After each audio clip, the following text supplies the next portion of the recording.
And বিজেপির নেতৃত্বে যে ডাবল ইঞ্জিন সরকার চলছে তারাও দেশের লজ্জা। তারা কখনোই মানুষের সমর্থন পাবে না।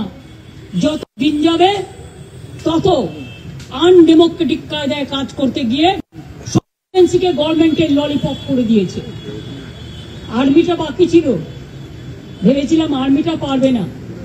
আর্মিকেও যদি মিসইউজ করে এইভাবে, তাহলে নিরপেক্ষতা কোথায় থাকবে? ভাষা আন্দোলন নিয়ে বাংলা ভাষার উপর যে অত্যাচার হচ্ছে সেই নিয়ে প্লিজ ইউ কিপ কোয়াইট নাও। আপনারা শান্ত হন, সব শুনতে পাবেন। আমাদের মাইকের কানেকশন কেটে দিয়েছে, স্টেজ ভেঙে দিয়েছে, আপনারা দেখতে পাচ্ছেন। প্যান্ডেল আর্মিকে দিয়ে খুলিয়েছে।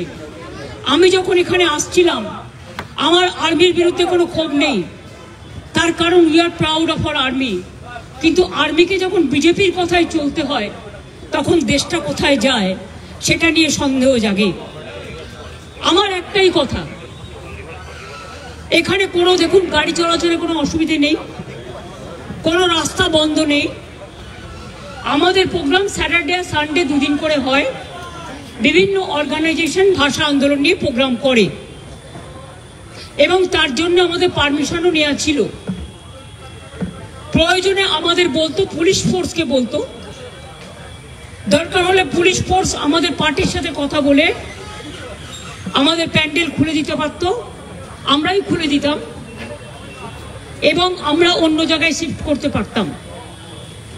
কিন্তু সেটা না করে মহাত্মা গান্ধীজি, যিনি আমাদের সবচেয়ে বড় মহান নেতা দেশে, সেই মূর্তির পাদদেশে আমরা সব অন্যায় অত্যাচারের প্রতিবাদ করি। কিন্তু সেখানে আমি যখন এখানে আসছিলাম, আপনারা অনেকে ছবিও পেয়েছেন, প্রায় 200-র মতো আর্মি তারা আমাকে দেখে ছুটে পালাচ্ছিল।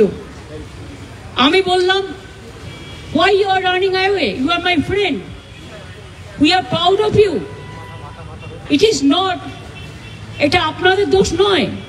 আপনারা বিজেপির কথায় করেছেন, দিল্লির কথায় করেছেন, দিল্লির ডিফেন্স মিনিস্টারের কথায় করেছেন, এটুকু বুদ্ধি আমাদের আছে।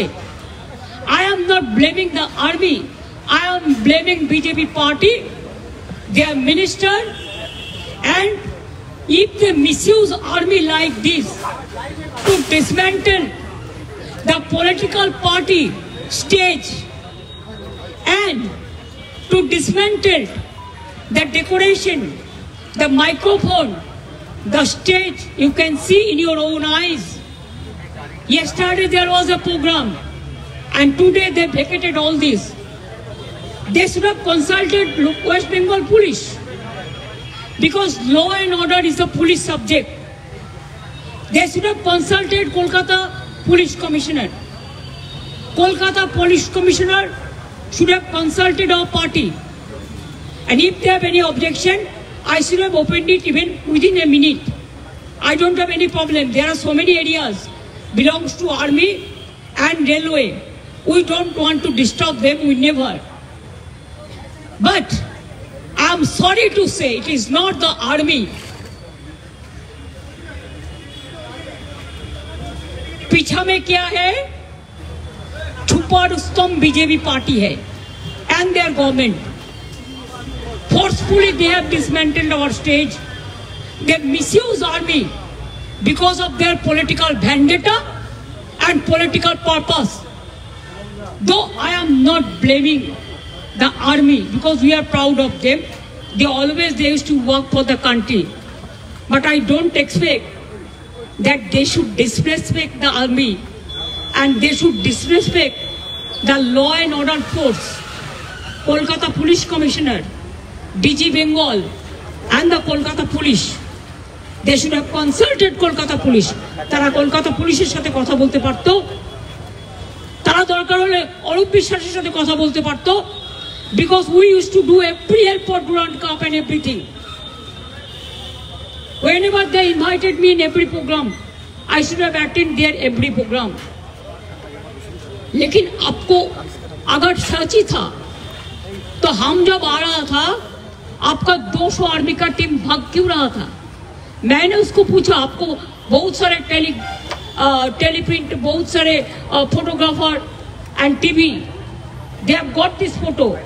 बीजेपी देशेर लज्जा एंड बीजेपी नेतृत्বে যে ডাবল ইঞ্জিন সরকার চলছে তারাও দেশের লজ্জা। তারা কখনোই মানুষের সমর্থন পাবে না। যত দিন যাবে তত আনডেমোক্রেটিক কায়দায় কাজ করতে গিয়ে এজেন্সিকে গভর্নমেন্টের ললিপপ করে দিয়েছে। আর্মিটা বাকি ছিল, ভেবেছিলাম আর্মিটা পারবে না। আর্মিকেও যদি মিসইউজ করে এইভাবে, তাহলে নিরপেক্ষতা কোথায় থাকবে? সংবিধান কোথায় থাকবে? মানুষের অধিকার কোথায় থাকবে? সব এজেন্সি তো ললিপপ। ইলেকশন আসলেই তার 6-7 মাস আগে বদনাম করার জন্য এজেন্সি পাঠিয়ে দেয়। কে না এজেন্সি? একটা কথা বলুন তো, একটা এজেন্সির নাম বলুন যারা নিরপেক্ষ। এরা একটাই পক্ষ, এরা হচ্ছে স্বৈরাচারী পক্ষ এবং এরা হচ্ছে বিজেপি পক্ষ। যেদিন বিজেপি কালকে থাকবে না, তখন এরা কি করবে? কোথায় পালাবে? পালাবার পথ নাই। মানুষ কিন্তু সেদিন, আমি গানের কথায় জম আছে পিছে বলবো না, আমি বলবো মানুষ আছে পিছে। মানুষ কিন্তু রুখে দাঁড়াবে। আর ভাষা সন্ত্রাসের বিরুদ্ধে আমাদের আন্দোলন চলছিল, চলবে, আরো জোরদার হবে। আজকেই আমি অরূপ বিশ্বাস, বৈশা যারা আছেন এখানে, আমি অভিষেকের সাথেও কথা বলেছি, দেবারা আছে এখানে, আমি ববিও আছে এখানে, আমি পুলিশের কাছ থেকেও পারমিশন নিয়েছি। উইদাউট পারমিশন আমরা 21শে জুলাইও করি না, পারমিশন নিয়েছি। রানী রাসমণি রোডে উইথ পারমিশন প্যান্ডেল তারা করবেন এবং প্রোগ্রামটা আমরা ওখানে শিফট করব। তাহলে ব্রিগেডের মিটিংকে আমরা কোনোদিনও করতে পারবো না, কারণ আর্মি আমাদের পারমিশন দেবে না। গান্ধী স্ট্যাচুতে আমরা কোনোদিনও আসতে পারবো না, কারণ আর্মিকে পারমিশন দিতে দেবে না। তাহলে কি রেড রোডে আমরা কোনো প্রোগ্রাম করতে পারবো না? আর্মি পারমিশন দেবে না। আবার কি? তো সব প্রোগ্রামই হয়। রাস্তাগুলো দেখে কে? পরিচর্যা করে কে? রক্ষা করে কে? ল অ্যান্ড অর্ডার দেখে কে?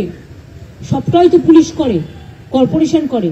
তাদের কাউকে একবার জানাবার প্রয়োজন মনে করলেন না?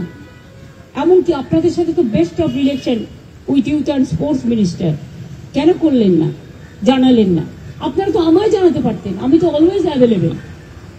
একটা ফোন করলেই হয়ে যেত, আমিই বলতাম তোমরা সরে যাও। কিন্তু গান্ধী মূর্তিতে আসা আপনারা বন্ধ করবেন কি করে? গান্ধীজির মূর্তিতে প্রতিবাদ করি আমরা, তার কারণ বাবা সাহেব